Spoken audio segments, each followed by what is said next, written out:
که جهر دایا دکتر کاظم فاروقی و پیشتر دیکاوی چه گود بو راسته هشیار بونا دکتر کاظمی دی نوی نوی نوینی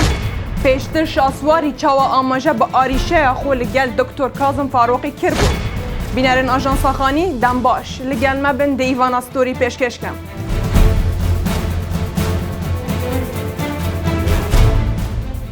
والله اويك قمان مليتي شاوي بدر نفيل دريانم بس ريانا رو بەڵام سبێنێ هەچ کەسێ لای بە ئام چاوم بوو لایە ڕێک بە چەقۆیە دەریەکەم و بۆی بزانم پشتی پتر جه ساڵێکی ji nexweşkeftin û berzebûna Dr. Kazım Faruqî parlamentar û serokê pêştir yê fraksiyona Newey Nûê li Parlemanê Kurdistanê duhî digirte vîdyoyekê da li ser taxa piştê derkep û sîmayên nexweşiyeka dijwar û amajeyên xencera xiyanetê pêve diyar bû. Herçende vîdyoyeka kurt e lê helgiran nihêniyeka mezin e.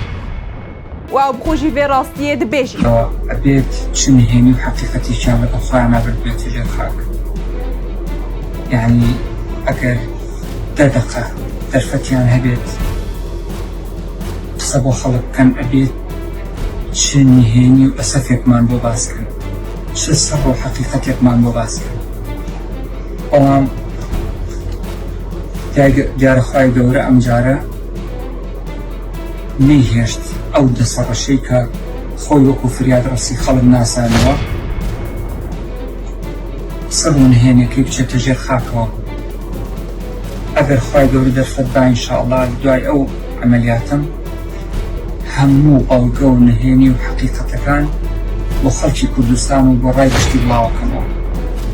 لەسەر ئەم مۆزوعانە و هەموو ئەو بابەتانەی تر کە بەڕاستی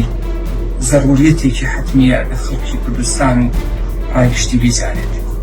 پیشتر شاسوار و نوی نوی دنگوی نخوشکفتنا دکتر کاظم فاروقی بدره و نافکربون و راگهاند بون. او چویا بریتانیا و لویر داخازا ماف پنابریه کریه. لید راستی دا بترج سالکیه لنخوشخانه او شر جهره و خنجر خیانت و هلگرتنا کمکان هنیان دکت. دکتر کاظم هر با معلوماتی جنابتان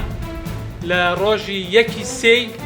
2022 امسال ڕۆژێکی سێ لە فڕۆکانە خانەی بەغدادەوە سەفەری کردووە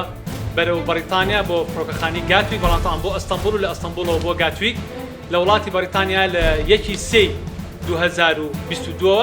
و لەوێ دائنیشێ خۆی و خێزانەکەی و دوو مناڵیشی و هەمووتانم قسە و قسەڵۆکانی کامەت چۆ بۆ هندستان و ئەمە نازام جگەر و ڕۆژێڵن دانی پێوەنەما و ڕۆژێڵن خژی ڕووتاوەتەوە ڕۆژێڵن سوورنجک و ڕۆژێڵن سەپ وانامی قسە و درۆ دەرەسەی إعلامه چارو جانبری داخوانیا شاسوار عبدالواحدی پیفدار نوی نوی دبیانک فرمیدا نخوش کفتنا دکتر کاظمی و ماترسیاوی لسر جیاناوی بدراو نافکر بو گود بو و لروجن به دی راستی درکون ل ایک پارچه ویدیو که دکتر کاظمی راستی مازن لسر شاسوار و نوی نوی آشکارا کردن.